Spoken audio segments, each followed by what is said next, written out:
Live from New Delhi, you're watching DD India Live, India's voice to the world. I'm Preeti Kaur. Coming up in the next 30 minutes. US President Trump confirms weapons already heading to Ukraine, but adds a caveat that Kyiv should not target Moscow. Ukraine says details of weapons not shared so far.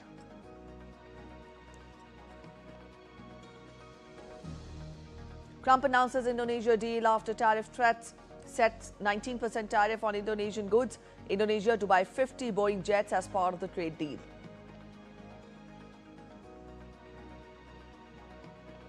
Indian embassy in Iran issues fresh travel advisory amid rising security concerns, urges Indian nationals to avoid non-essential travel to Iran.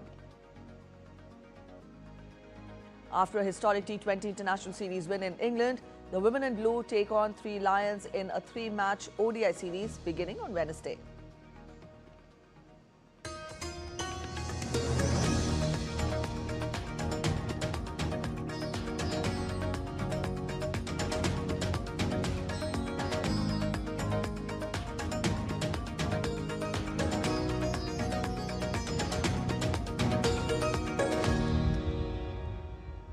US President Donald Trump has said that weapons are already being shipped to Ukraine, but he also advised Kyiv that it should not be targeting Moscow. Now, this statement came on Tuesday after the Kremlin charged that a new US plan to supply weapons to Kyiv, along with sanction threats against Russia, would delay the peace efforts. While Trump on Monday gave Russia a 50-day deadline to strike a peace deal with Ukraine, voicing exasperation with Moscow and announcing that NATO members would supply Kyiv with new military aid. He also added that he has not spoken to Russian President Vladimir Putin since sanctions were announced. NATO is going to pay us back for everything. In some cases, we're going to be paid back by countries of the European Union directly. Are we starting to see those But payments? we're always getting our money back in full. So we're not going to have any more investment to make. We're getting our money back in full. And if we can make a deal, that'd be great. We're saving 5,000 or 6,000 soldiers a week. They're Russian and they're Ukrainian soldiers. They're not American soldiers. And we won't have boots on the ground. But it's a shame. Meanwhile, the European Union did not approve new Russia sanctions. It was announced by EU's Foreign Chief Kaja Kallas on Tuesday after a meeting with EU foreign ministers in Brussels. Slovakia has been blocking EU's latest sanctions package until its concerns are addressed over a separate EU proposal to phase out imports of Russian gas by January 1st, 2028. Though EU foreign ministers welcomed US President Trump's announcement to send more weapons to Ukraine, Kallas said that ministers will discuss Russian frozen assets during an informal meeting at the end of August, as member states have very different views on the issue. We welcome President Trump's announcement to send more weapons to Ukraine, although we would like to see US to share the burden. America and Europe are working together, and if we are working together, this can put the pressure on Putin to negotiate seriously. The only way to get Putin to end this war is to force his hand. US President Donald Trump said that US would impose a 19% tariff on goods from Indonesia under a new agreement with the Southeast Asian country. Trump said in a post on Truth Social platform that Indonesian goods entering the United States would face a 19% tariff. This is significantly below the 32% level the president earlier threatened. So we made a deal with Indonesia. I spoke to their really great president, very popular, very strong, smart. And we made the deal. We have full access to Indonesia, everything. As you know, Indonesia is very strong on copper. But we have full access to everything. We will pay no tariffs. So they are giving us access into Indonesia, which we never had. That's probably the biggest part of the deal. And the other part is they are going to pay 19%, and we are going to pay nothing. I think it's a good deal for both parties. But we will have full access into Indonesia. And we have a couple of those deals that are going to be announced. Under the deal, which was finalized after Trump spoke with Indonesian President Prabowo Subianto, goods that have been transshipped to avoid higher duties will face steeper levies. It also included a penalty rate for so-called transshipment of goods from China via Indonesia and a commitment to buy some US goods. Trump also said Indonesia committed to buy $15 billion in the U.S. energy, $4.5 billion in American agricultural products and 50 Boeing jets. However, it remains unclear when the lower tariff level announced on Tuesday will take effect for Indonesia. The period over which its various purchases will take place was also not specified. The Indonesian government had yet to make any similar announcements on its end as of Tuesday afternoon.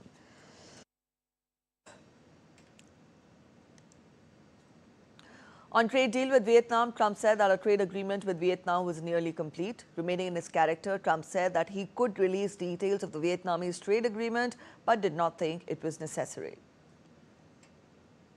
We have a Vietnam deal, and I would say that that deal is being pretty well set. It's pretty well set. Again, that's an opening of their country. They've opened it up.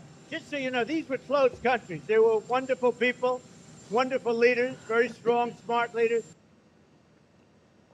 U.S. President Donald Trump revealed fresh details on planned duties on pharmaceutical imports, announcing that the U.S. would proceed with the tariffs by end of July. Trump said the duties would start off with a low tariff rate to give companies time to move manufacturing to the U.S. before imposing a very high tariff in a year or so. The pharmaceuticals will be tariffed probably at the end of the month, and we're going to start off with a low tariff and give the pharmaceutical companies a year or so to build, and then we're going to make it a very high tariff because we got to move them in. Look, there's two ways you do it. You make money, or you have them move here so they don't have to pay the tariff. Those are the two ways. The pharmaceutical companies are moving back to America where they should be. The Trump administration said that it has launched an investigation into Brazil's unfair trading practices. A statement from the U.S. Trade Representative said that it will include the Brazilian government's policies related to digital trade and electronic payment services, unfair preferential tariffs, anti-corruption interference. The investigation seeks to determine whether they are unreasonably or discriminatory and burden or restrict the U.S. commerce. Last week, U.S. President Donald Trump urged Brazilian authorities to end their prosecution of the country's former president Jair Bolsonaro, accusing them of carrying out a witch hunt.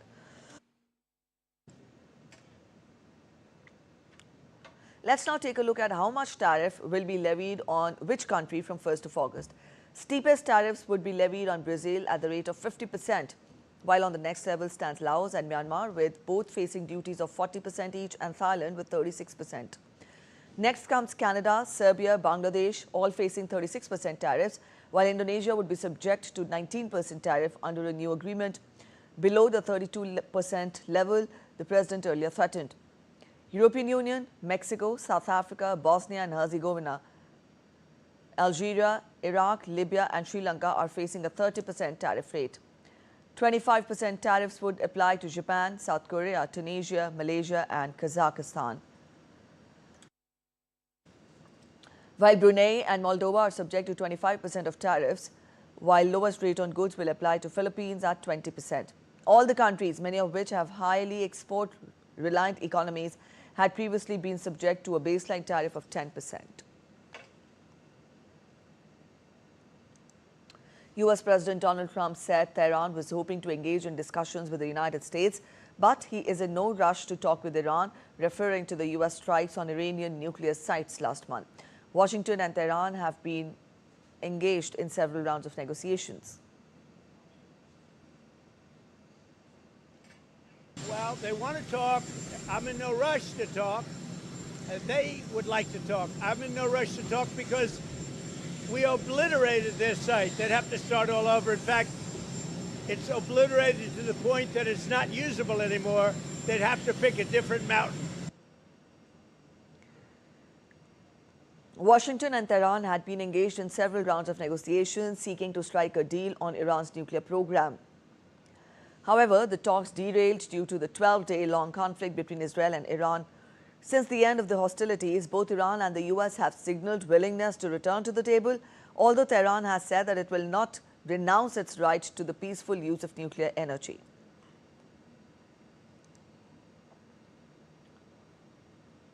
Amid escalating regional tensions and military actions in Iran, The Indian embassy in Iran urged Indian nationals to avoid non-essential travel to the country, citing recent security-related developments. The advisory, posted late evening on the embassy's official handle on X, also asked those already in Iran to remain vigilant and considers returning using available commercial and ferry services.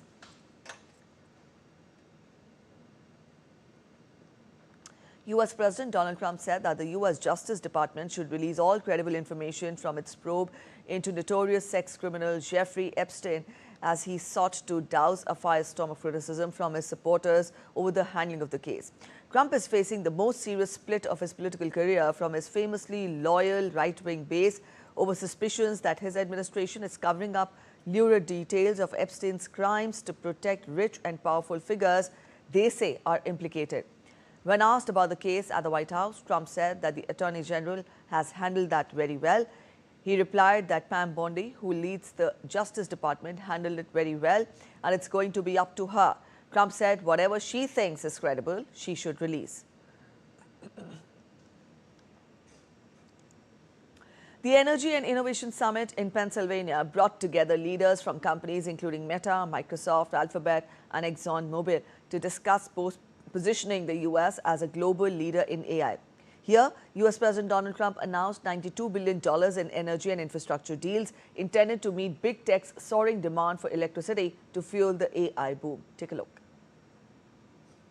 AI is the new global race, and everyone wants to pip others to claim the top spot. So much is the anticipation of its immense possibilities that nations pumping in billions to secure its interest. The U.S. under Donald Trump is no different. The inaugural Pennsylvania Energy and Innovation Summit and Carnegie Mellon University highlighted the growing intersection of technology, energy, and geopolitics. With AI systems increasingly reliant on massive computing power, it's anticipated that U.S. tech firms will need up to 5 gigawatts of electricity by 2028. President Trump returned to Pennsylvania to launch what he called a triumphant new era in America's tech and energy leadership. The U.S. president announced $92 billion in energy and infrastructure deals intended to meet demand for electricity to fuel the AI boom. The funding will cover new data centers, power generation, grid infrastructure, AI training, and apprenticeship programs with big tech executives, energy giants, and lawmakers all in the room. Trump said the U.S. must act fast or risk falling behind in the global AI race, especially to China. America's destiny is to dominate every industry and be the first in every technology. And that includes being the world's #1 superpower in artificial intelligence. And we are way ahead of China. I have to say, we're way ahead of China. And the plants are starting up, the construction is starting up. Trump described the competition as friendly, but also rolled out details of the Stargate initiative, a $500 billion national push to dominate AI and secure trade partnerships with other nations. As the race for AI dominance accelerates, Tuesday's summit sent a clear message. America is pulling out all stops to maintain its leadership role in AI. It's a field it doesn't want to give the numero uno position to anyone, especially China. Bureau Report, DD India. It's day 5 of the violent protests in the Spanish town of Torre Pacheco, where tensions erupted after a local man was attacked allegedly by 3 young Moroccan migrants. The incident led to several nights of violent clashes between far-right groups and North African residents. Amid fears of rising xenophobia, authorities deployed over 120 officers to keep order during the protests. 14 people have been detained, and the main suspect in the assault was arrested in northern Spain. The unrest is among the worst Spain has seen in recent years, tied to illegal migration concerns. Former Thai Prime Minister Takshin Shinavatra testified in court on Wednesday, seeking to defend himself against royal defamation charges in a watershed case for his faltering political dynasty. Takshin faces up to 15 years in prison if he is convicted in the closed-door trial in Bangkok, where he stands accused of breaching strict lèse majesté laws that shield Thailand's royal family from abuse and criticism. The prosecution's case revolves around remarks Takshin made to South Korean media a decade ago. A verdict is not expected for several weeks. Takshin returned to Thailand in August 2023 after 15 years in exile, following a military coup which ousted him from the premiership he won in 2 elections. A volcano erupted in southwest Iceland on Wednesday, marking the latest in a series of outbreaks near the capital in recent years. Often referred to as the land of ice and fire, the North Atlantic island nation, with its many glaciers and volcanoes, has now seen a dozen eruptions since geological systems on the Reykjanes Peninsula reactivated in 2021. The outbreaks, known as fissure eruptions, are characterized by lava flows emerging from long cracks in the Earth's crust, rather than from the central crater. The eruptions have not so far posed a threat to the capital, nor have they caused significant dispersals of ash into the atmosphere, avoiding air traffic disruption. You're watching DD India Live. We're heading for a short break, but after the break, government calls a meeting ahead of the upcoming monsoon session of Parliament starting on July 21st. India's CDS praises Made in India drones during Operation Sindoor. Indian government expresses sharp denunciation on demolition of a house in Bangladesh linked to 3 generations of Bengal's most respected authors.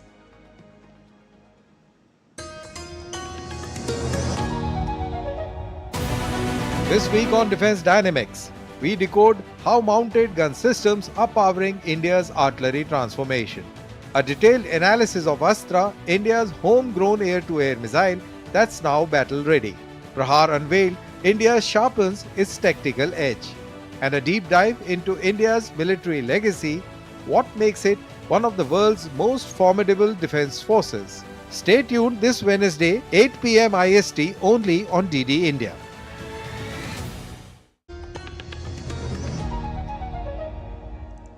Welcome back after the break. You're watching DD India Live. Let's get you more updates. The government has called a meeting ahead of the upcoming monsoon session of Parliament, scheduled to begin on July 21st and conclude on August 21st. And it is expected to see the introduction and passage of several significant bills in the Lok Sabha. The government is preparing to bring forward a series of amendments and new legislative proposals across sectors, including taxation, sports, education, mining and shipping. During the last budget session, which ran from January to March, key legislations like the Waqf Amendment Bill and the Finance Bill 2025 were passed. Discussions and votes were held on demand for grants across various ministries. India's Chief of Defence Staff, General Anil Chauhan, has praised the performance of Made in India drones and counter-drone systems of the military in Operation Sindoor. Speaking at a workshop and exhibition on indigenously designed UAVs and CUAs in New Delhi, the Chief of Defence Staff, General Chauhan, underlined the success of Operation Sindoor as a testimony of Atmanirbhar Bharat, or self-reliance in defence. General Chauhan also stressed on the need for boosting innovation and startups in the sector. In warfare, you cannot win with yesterday's weapon systems in today's warfare. In fact, today's warfare has to be fought with tomorrow's technology. Operation Sindoor has showed us as to why indigenously developed counter-US systems and counter-US systems built for our terrain and our needs are crucial. We cannot rely on imported niche technology that are crucial for our offensive and defensive missions. We must invent and build and safeguard ourselves. Dependence on foreign technologies weakens our preparedness, limits our ability to scale up production, results in shortfall of critical spares for sustenance and round-the-clock availability. Another important aspect of this capability is that foreign weapons and sensors, their capabilities are known to all, and adversaries can predict our tactics and doctrinal concepts based on the capabilities of this particular system. If you are developing systems which you own, their capabilities are not known to the enemy, and that may add an element of surprise when actually you are face-to-face in the initial encounters at least. A house in Bangladesh linked to 3 generations of Bengal's most respected literary and cultural figures is being demolished, drawing sharp criticism and concern from the Indian government. The Indian government stepped in and volunteered to help in repair and reconstruction of the property of Satyendra Rays. In a statement, the Ministry of External Affairs reminded the interim government of the iconic status of the Rays in the shared cultural history of the subcontinent. The Ministry of External Affairs expressed regret over the demolition, noting that the house is a landmark and closely tied to the Bangla cultural renaissance. It also said that the building could instead be restored and converted into a literature museum celebrating shared heritage. The ministry also said that the government of India would be ready to offer support if such a plan is considered. The property presently is owned by the government of Bangladesh and is in a state of disrepair. The Unique Identification Authority of India, UIDAI, has urged parents and guardians to complete mandatory biometric update for children aged 7 and above. UIDAI, in a statement, has emphasized on the importance of completing the mandatory biometric update for children who have reached the age of 7 but have not yet updated their biometrics in Aadhaar. The Ministry of Electronics and Information Technology said that under the current guidelines, a child below 5 years of age does not have to provide fingerprints or iris scans due to developmental reasons. It added that once the child turns 5, these biometrics must be updated and the process is free of charge if completed between the ages of 5 and 7. If the mandatory biometric update is not completed even after 7 years of age, the Aadhaar number may be deactivated as per the existing rules. UIDAI has also started sending SMS messages to the mobile numbers registered in the Aadhaar of such children for completing the mandatory biometric update exercise.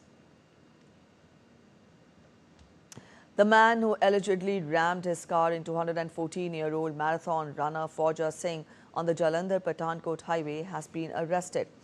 Amritpal Singh Dhillon, a 30-year-old NRI, was arrested 2 days after Singh, popularly known as the Turban Tornado, suffered head injuries in a hit-and-run accident while he was crossing the road at his native village in Jalandhar in Punjab. Singh was taken to the hospital where he later died, and Dhillon, who came to India a week ago, was then caught at his village. Fauja Singh became the oldest man to run a full marathon in 2011 at the age of 100 in Toronto. A torchbearer for the 2004 Athens Games and the 2012 London Olympics, Fauja Singh ran his last competitive race in 2013 at the age of 101, finishing the Hong Kong Marathon's 10-kilometer race in 1 hour 32 minutes 28 seconds. Let's talk of sports now. A confident Indian women's team will clash with England in the 3-match ODI series beginning on Wednesday. The women in blue made history by winning their first ever T20 international series against England last week. With the ODI World Cup on the horizon, Harmanpreet Kaur-led India will be keen to fine-tune their 50-over game. India won their last 2 ODI assignments in May. An ODI series win would further boost their preparations for the global showpiece. Meanwhile, England will be bolstered by the return of skipper Nat Sciver-Brunt and world number 1 ODI bowler Sophie Ecclestone, who have recovered from injuries.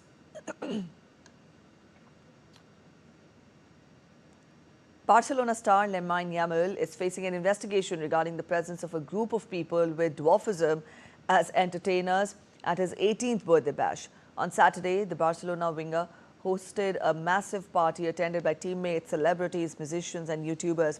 A number of people with dwarfism attended the party to entertain the guests. Spain's Association of People with Achondroplasia and other skeletal dysplasias said the incident violates disability rights law in the country. Spain's disability laws prohibit shows or recreational activities that use people with disabilities in a way that undermines their dignity.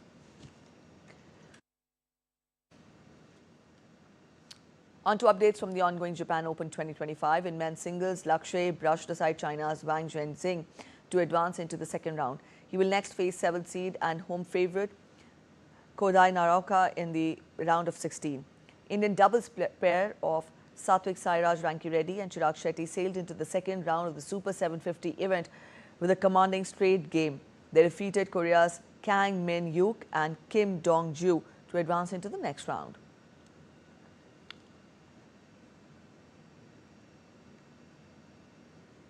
Meanwhile, PV Sindhu's campaign ended with a straight game defeat against Korea's Sim Yoo-shin. Turning focus to other updates, the 77th Primetime Emmy Awards, one of the most prestigious honors in the US entertainment industry, are all set to air on September 14, 2025. The countdown is over as the Emmy fraternity unveiled the official nominations list on Tuesday morning, setting the stage for an exciting award season. In what's shaping up to be one of the most competitive Emmy seasons yet, the dystopian drama Severance leads the pack with a record-breaking 27 nominations, cementing its place as both a critical darling and a fan favorite in its second season. HBO's Gritty, The Penguin takes a strong second with 24 nods, while Apple TV Plus scores big with The Studio and The White Lotus, both earning 23 nominations. The studio also ties the record for the most nominations in a single year for a comedy series, signaling a breakout moment for the streamer. Apple TV Plus tallied an impressive 27 overall nominations, including a spot in the Best Drama Series category with The White Lotus. It'll face off against Andor, The Diplomat, The Last of Us, Paradise, The Pit, and Slow Horses. Kathy Bates becomes the oldest nominee for Best Drama Actress at 77 for her role in Matlock, while 15-year-old Owen Cooper sets a new record as the youngest supporting actor nominee for Adolescence, which earned 13 nominations. The 77th Emmy Awards, to be hosted by comedian Nate Bargatze, will be announced in Los Angeles on Sunday, September 14. Shobit Chandola's report for DD India. All right, with that, we end this edition of DD India Live here, but let us know your thoughts on the news of the day. For those of you on the go, you can get all the latest news and updates from India and across the world on the DD India mobile app. This app is available on both Android and iOS platforms, and you can download the respective QR codes. We'll be back with more news as it breaks here on DD India. I'm Preeti Kaur signing off, and from all of us at in Delhi, thanks for watching DD India Live.